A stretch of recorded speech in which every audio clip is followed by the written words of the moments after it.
graph of the function consists of 4 semicircles.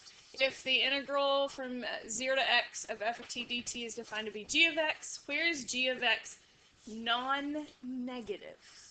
Well, let's find out. Starting at 0, why am I starting at 0? That's the integral is 0 to x. Would you agree as I go to the right, I accumulate positive area? Even as I continue going, this negative area doesn't outweigh the positive area? Everyone agree? So I think 0 to, what is that, 3? 0 to 3 is good. Now let's go backwards. Let's try backwards. Maybe it is, maybe it's not. What happens when you do an integral from 0 backwards? It's negative, but it's already negative. So that makes it positive, right? Do what? Yes, that would be non-negative, yes.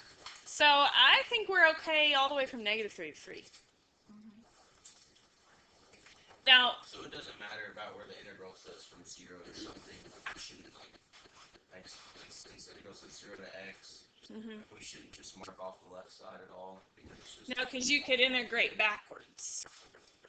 So you need to know if integrating backwards is going to give you a non-negative or not. Now, if they worded this slightly differently, if they said positive, we would have to leave the 0 out. Because at 0, it's 0. But I don't even have to leave that out because non-negative includes 0.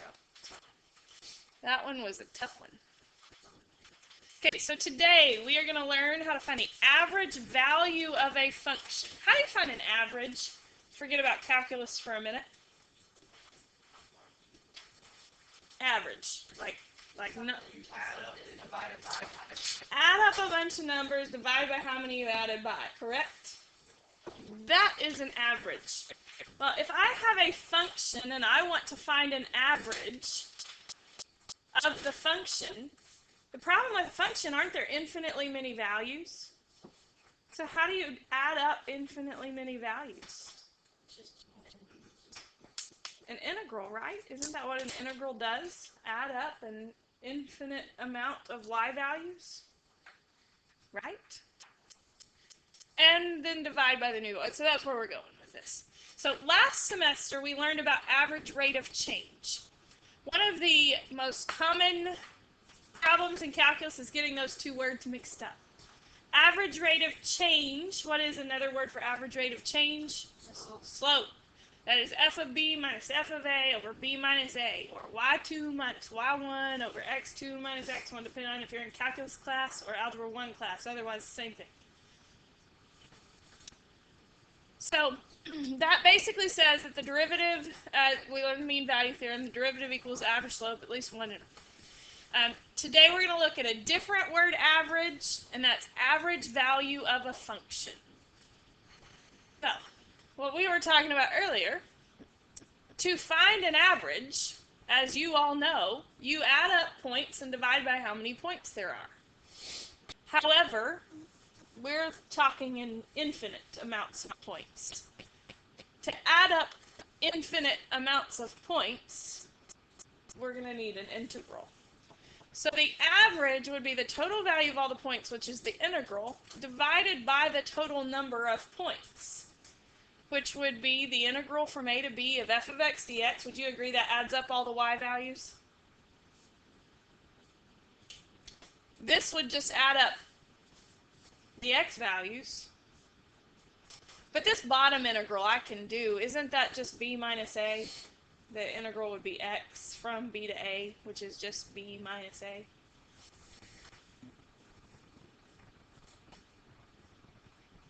So, this is a formula you need to memorize. The integral from a to b of f of x dx is 1 over b minus a. This gives you the average value of a function. This is the arithmetic approach to explaining why this formula works. I'll show you the geometric approach in a second, but that's what we're going with. So I want to know what is the average value of sine of x on the interval 0 to pi. So what that means is, on average, how tall is sine of x from 0 to pi? Okay.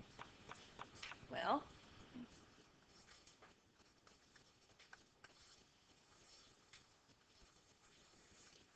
what am I doing here?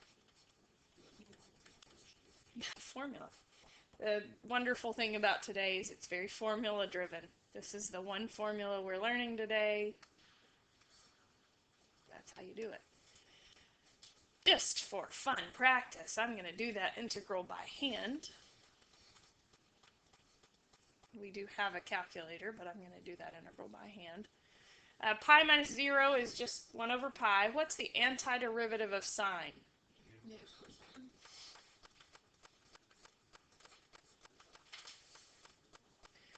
What is cosine of pi? -1, right? But then I have a -1, which makes a +1. So I have 1 over pi times +1. And what's the cosine of 0? 1. But it's negative, so I have minus -1, which is +1. So the average value of sine from 0 to pi is 2 over pi. That's how you find the average value of a function. So did you take the inverse derivative? The antiderivative, anytime you see this symbol, that's what you have to do. Just for fun, graphically, would you agree that if we're talking about area, there is some rectangle in the world that has the same area as this curve? Some rectangle, maybe a yucky rectangle, but there's some rectangle that has the same area as a curve. Well, if we look at b minus a times the average value of that function, wouldn't that be the same as the area under that curve? Whatever the average value is, this symbol just means average value of a function. So, geometrically, you could divide by b minus a, and that's another way you could derive this formula. I'm thinking about it geometrically. So, random other thought on why. Okay, very important, and I said it already, but I'm going to say it again. One of the biggest problems students have is finding the wrong average. There is an average slope, or average rate of change, and there is an average value. And we need to know when we want to find which one. Okay. Average slope, say you have a position function, the average slope would be the velocity, right? Average speed, average rate of change. So average rate of change from semester 1 takes you down a function, takes you down to the derivative, right? That's what average rate of change does. It changes your units from miles to miles per hour, right? Average value keeps you where you are. Say you have a function that's temperature, and you want the average temperature. That's average value. You don't want the average temperature change.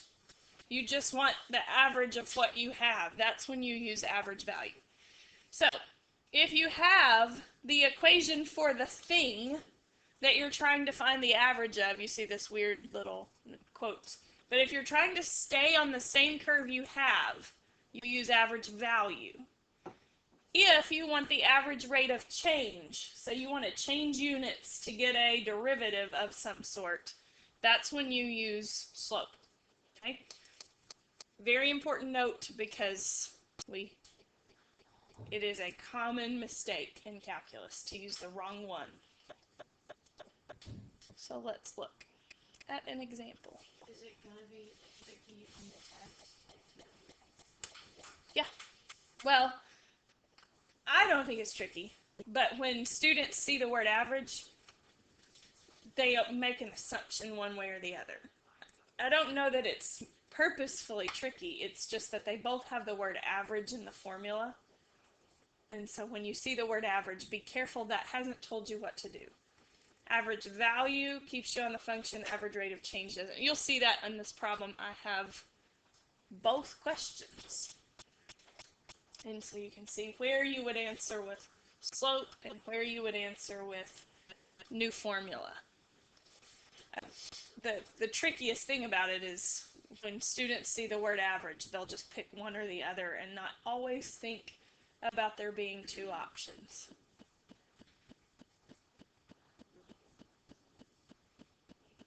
My students do pretty well on it, for the most part.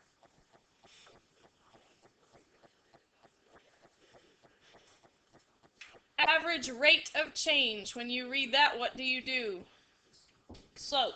y2 minus y1 over x2 minus x1.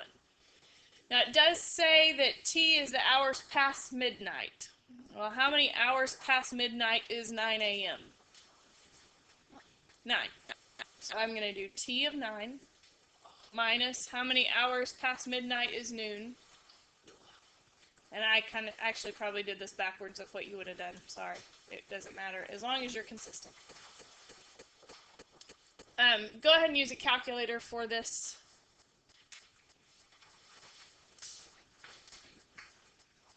So, like, if they're asking for this, I use Average rate of change. Yes. And then if it's asking for this one, see it says average temperature. Well, I have temperature. I want to stay on temperature. So that's an average value. What is t of 9 minus t of 12 over negative 3? So be a calculator. Yeah. I think. If not, you leave it nasty.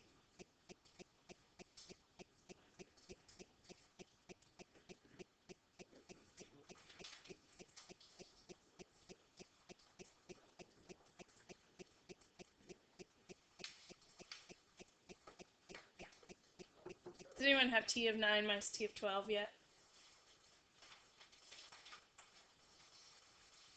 At top. Negative 2 points. And what did you get? Oh. F of T12 is T is 21.7. I got 6.9. That's what On top? It's like 3 different answers. One guys. The top one's T is 21.7 and T12 is 14.8. And so subtracted, that's negative 6.9 something. Remember to hold the decimal places from your calculator because you need your answer accurate to 3. So keep your calculator answer. And what is that divided by negative 3? Negative 2 point what? 3. Exactly? Yeah. It was 6.9 was exactly. Oh, awesome. Never mind. You're dividing by 6.9. Is it because there's 3 of them? 9 minus 12. Units. Wouldn't that be positive? Square. Oh, yes. Negative divided by negative. What was it? Negative on top? No, it's positive. Okay, then. Yes. Good question, Kelsey, because I did not know that answer since I don't have a calculator. I need to know units. I always need to know units. Degrees Celsius per why? Right, it's degrees over hours. That's what an average rate of change gives you. Notice it changes the units. We were in degrees, now we're in degrees per hour. That's what an average rate of change does. Make sense? Okay, let's talk about average temperature at the airport between 9 a.m. and noon. To find that, I will do 1 over 12 minus 9, integral from 9 to 12 of T of T dt. We could totally do this by hand. It could happen. That integral is not complicated at all. But we haven't practiced the calculator much with integrals, so if you will, type that in your calculator. Make sure you know how to use your integral button. Because if this is on a calculator question, do you want to do it by hand? There's an integral button on this one too. F3. No, alpha window. Is it alpha window? Alpha window 9. 9. Is it FN? Whatever FN Or not is. 9, that's a different one. Sorry. Alpha window 4. Yeah, the other one's 9, like that's 9. No, this calculator grant will only give you decimal answers. It will not give you the formula. But AP knows what both do, and they try to make it pretty equivalent to which ones, to it helping you on the AP exam. Okay, what is this value? Do you have to put like for R, for this one, you just put the X in there? Mm-hmm. Actually, it's just the integral and there's just parentheses, it's X, the X. There's no something. Mm-hmm. You type it like it looks. It's a little more user-friendly. If this wasn't calculator one, that T, whatever, T would be all of that. You would do T cubed divided by 3, right? You do an antiderivative. Of that. Yeah. And then you'd evaluate at 9 and 12, and then you divide by 3. And, yeah. What do you get? And did we do the 1/3 in front? Don't forget to do that. 10.5? Question? Okay, 10.5. What are my units? Degrees Celsius. Why? It's just average temperature. So that means is evidently my average temperature at this airport was 10.5 degrees Celsius on that day. So, any questions about that?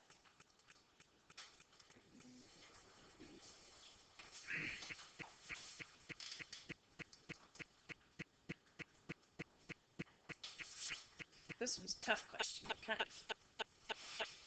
Find the average value on f of x from 0 to 4.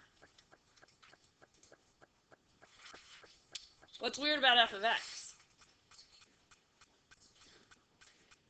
It looks like it might be two different functions. It's a piecewise defined function. What is a piecewise defined function?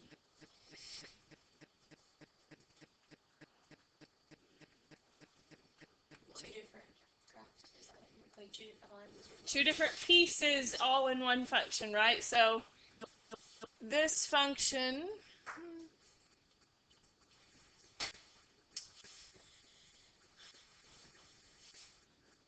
looks like that from 0 to 1. Everyone agree with that?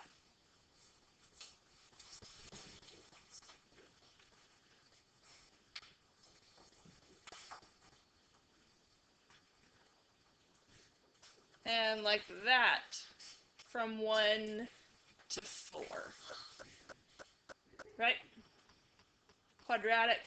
Now, I told you that we couldn't integrate over a discontinuity. Is that a discontinuity?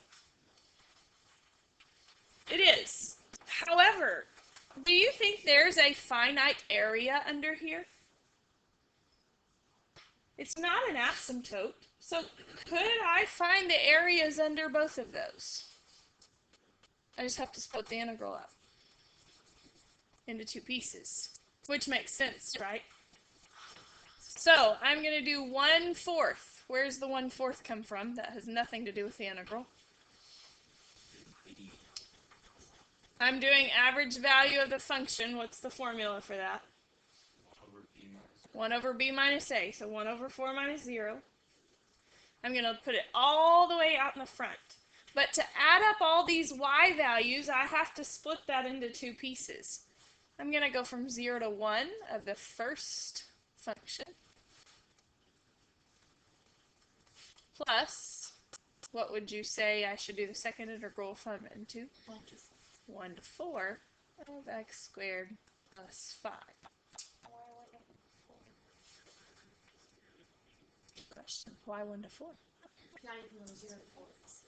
I wanted to go from 0 to 4, right? But I stopped. Oh, because it's like that piece, and then the second piece is the whole. Okay.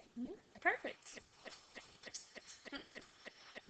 Again, you can integrate. We hope. We're crossing our fingers. Go ahead for time purpose today and type that in the calculator. Can you type all of that in your calculator? Why not? Mm-hmm. Okay. Probably before that one, I got 18 points. We have to plug in the function, right? Not just Right. not just like x and then 2x. Right. Did y'all do on the last one x dx to get the 10.5? Yeah, as you told Grant to do. I didn't do that last one. No. No. Maybe it wasn't Grant. Oh, no. Time out. Y'all don't know how to use your calculators. Let me borrow your calculator. Oh, my goodness.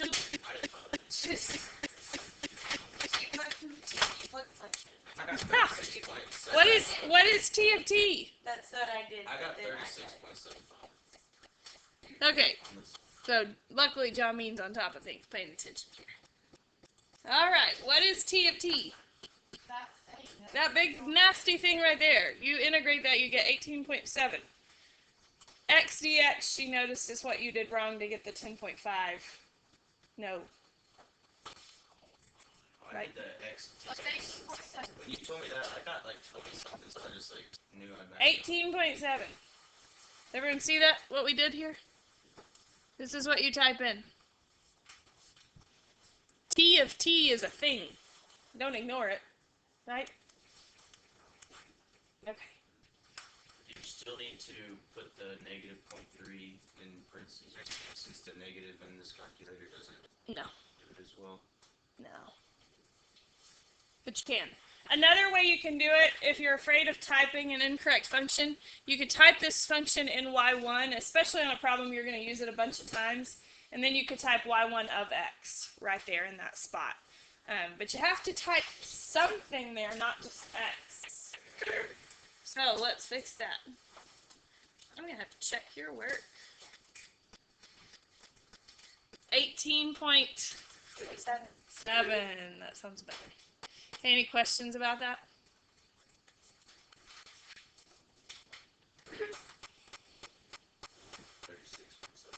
This one's 36.75. Is that what everyone got? You didn't get 36.75? Did y'all divide by 4? Or do times 1/4? Yeah. I'm going to do it myself. I I don't trust you anymore. Okay, 0 to 1. Negative 2x plus 4, which we could totally do this integral by hand, couldn't we? Yes. Plus, if that answer is no, then you need to practice some more integrals. The only way we've done this really so far is by hand. Oops. Plus 5. You get 39 and then divide by 4, so 9.75. Yeah, I put the 1/4 in. I get 9.7. I put the one, like, I have the exact same Yeah, thing. parentheses. Yeah. Let me see what you have. Do you get 9.75? I just do the TI-89 from now on. You only put the 1/4 with the first. Look at mine. The 1/4. Look at mine. Yeah. Yeah, seriously. If you don't put parentheses or brackets, it doesn't. Now, how I did that in my calculator is I did the integrals, then times 1/4. I pushed enter and then did times 1/4. You can do it however you want, but that 1/4 better go with both. Y'all like calculators so much. See what? 9.75. Yes.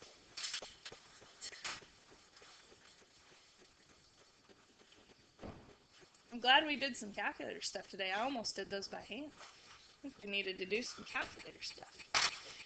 Okay, AP multiple choice question, real one. If the function f given by f of x equals x cubed has an average value of 9 on the closed interval 0 to k, then what is k? Well,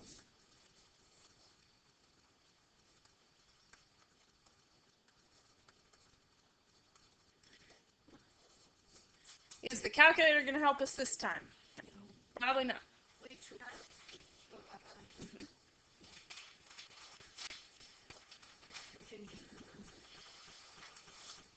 Does everyone see why that's the setup? So 1 over k minus 0, integral from 0 to k, x cubed dx is 9.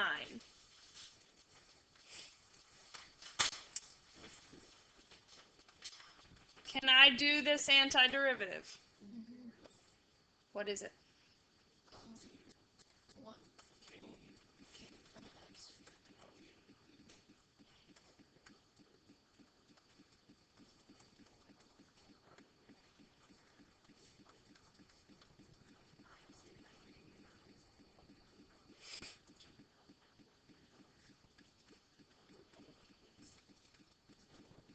Minus 0. Does everyone agree with that? What's 1 over k times k to the 4th? K cubed.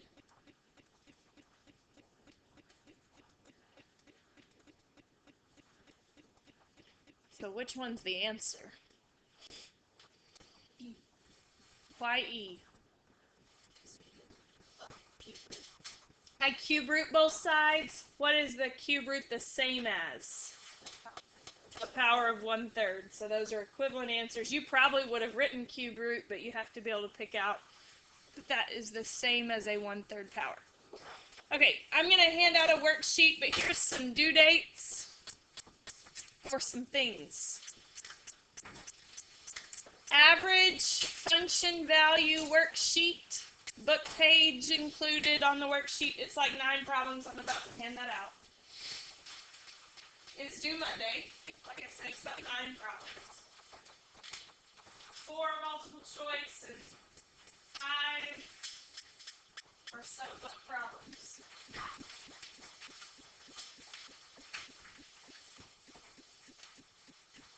That gateway, I'm going to give you the answers to that on Tuesday.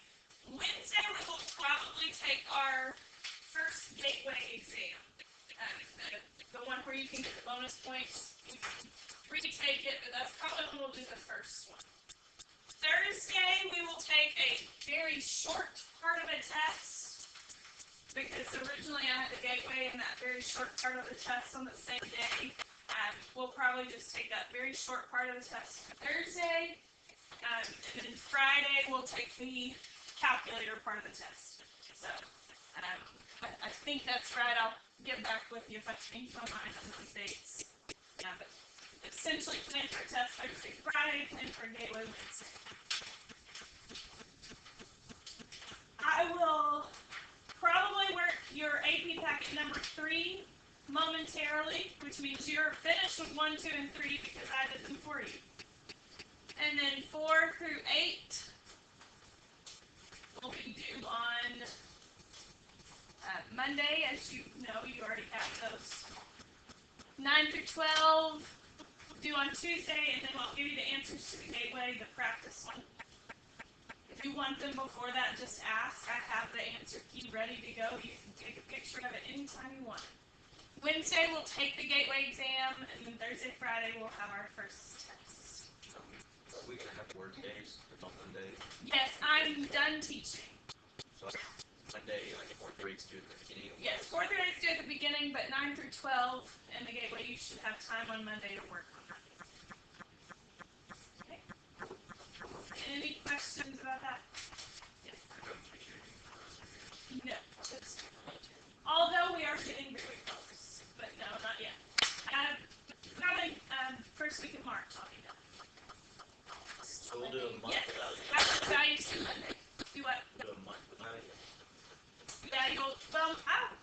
be here, maybe. You could be here until 20. But if I'm here, the class, you will do the same thing whether I'm here or not. You're going to AP test corrected, AP test corrected, AP test corrected 4 times. That 4th time, and then you'll have a gateway exam. And then periodically on days I'll do reviews. Even if I'm not here, I'll show a video of like, hey, let's review related, like we did with limit review.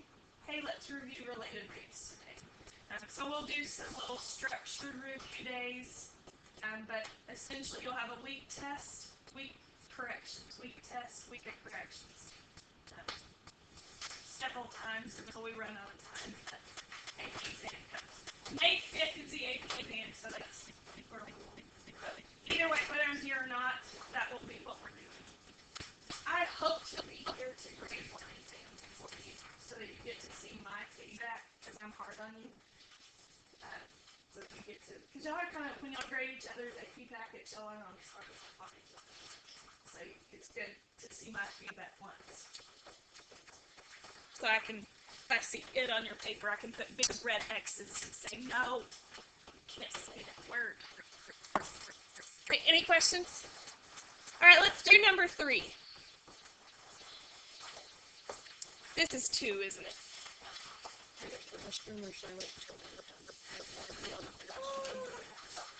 You might want to see number 3.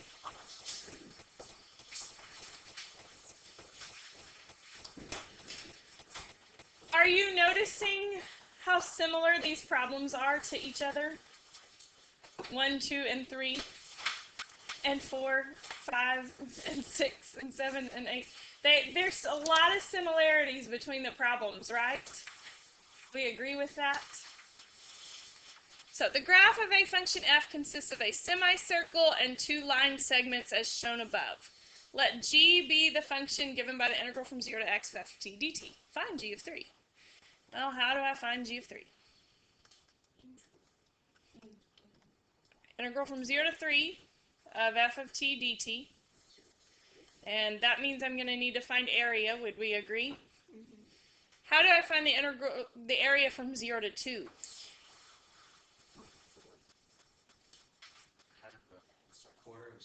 Quarter of a circle. 1/4 pi r squared. Plus, or probably better, we could plus a negative. Minus might be better. 1/2 base times height. Everyone agree with that? Henry, you know where I'm getting that? Nope. Why you don't just say g equals s prime? I like to know it. G is what I'm trying to find, not g prime. So g is the integral from 0 to x of f of t dt, and this graph is f. Nope. F is g prime. Right. But I want g, so I've actually got to do the integral on part A. That makes sense. What is that? Pi minus 1/2? On an AP, you don't have to say that. You can leave it in that nasty first format. You're fine. Find all values in the open interval -2 to 5, which g has a relative minimum. Oh, maximum. I lied. I can't read. So how am I going to do that? That would be for absolute. What about for relative? Derivative. Look at the derivative. What is the derivative of g? F. So what do I look at on the derivative? 0. Zeros. When it crosses the x-axis from where to where for a maximum?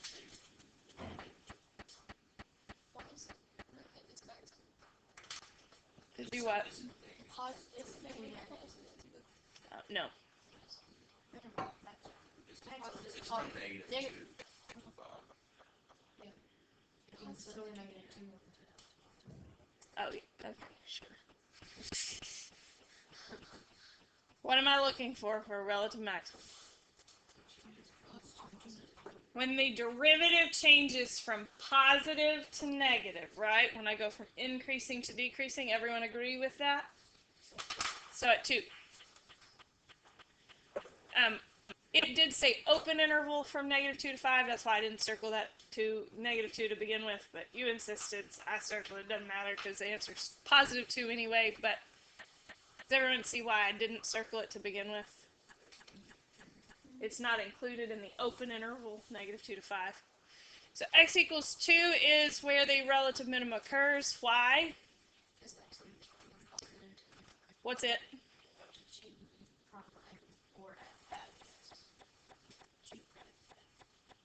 Changes from positive to negative at x equals 2. Why did I say that to Addison? Why did I say, what does? Because it's for justification, if you say the slope of or none of those things are descriptive, so we need to know what changes. So make sure you always give it a noun there, even if the noun looks like G prime or something weird. Does that make sense? Yeah, I just didn't know what it was. Yeah. That's why I say it all the time. Do you see why it's that? Why it is this? Yeah, because I want to know when I talk about relative extrema, I'm using a first derivative test, and so I need the first derivative of g to use that justification. Tangent line. What do I need for a tangent line? X, Y, M. Right? They set this problem up nice, didn't they? X is 3. Y is pi minus a half. Because we found that already. That's yucky, but you see how they set that up for me already? If you got part A wrong, as long as you use it here, you'll get part C right. Does everyone know what I mean by that? AP won't double dock you for getting A wrong. What that also means is, hey, if you have no idea how to do number A, or part A, but you get down to part C and realize you need it, go make up a number and put it down here. And then use it. It's okay. They will see that you use it. You will get all the points for part C. You will get none for part A, but you will get all the points for part C. So it is a totally viable test-taking strategy to make up stuff sometimes. If you have to, do it. Do not leave part C blank because of part A, is what I'm trying to tell you there. I do need the slope. We already said X. I do need the slope. What is the slope at 3? -1. Why? Oh, sorry. You're right. That's what the function is, and I know that G prime is F, so that slope should be -1. Remember, G prime is F, and so at -3, F is -1. And you might want to say that. You might want to say G prime of 3 is F of 3, which is -1. The more work you have, the better. Point of inflection. What am I going to look for points of inflection? On what? On the second derivative. What is the second derivative in relation to this graph? The first derivative, or the slope. So I want to know when the slope changes signs. That happens at 0 and at 3. Why not at 2? It's decreasing and then decreasing again. It is a fake point of inflection, if you will, but it's not an actual point of inflection. So x equals 0 and 3. Justification. G double prime, which is F prime, changes signs there at those points. Of course, that's not the only wording. You could have said G prime which is f changes from increasing to decreasing or vice versa at those points. Another absolutely correct way to word that. Any questions? Yes, you would have to say both. If you did that, you'd have to split it, which is perfect. You'd have to say, and that's probably actually a little better. Math people are lazy. But yours is probably a little better, saying at 0 changes from positive to negative, at 3 changes from G double prime changes from negative to positive.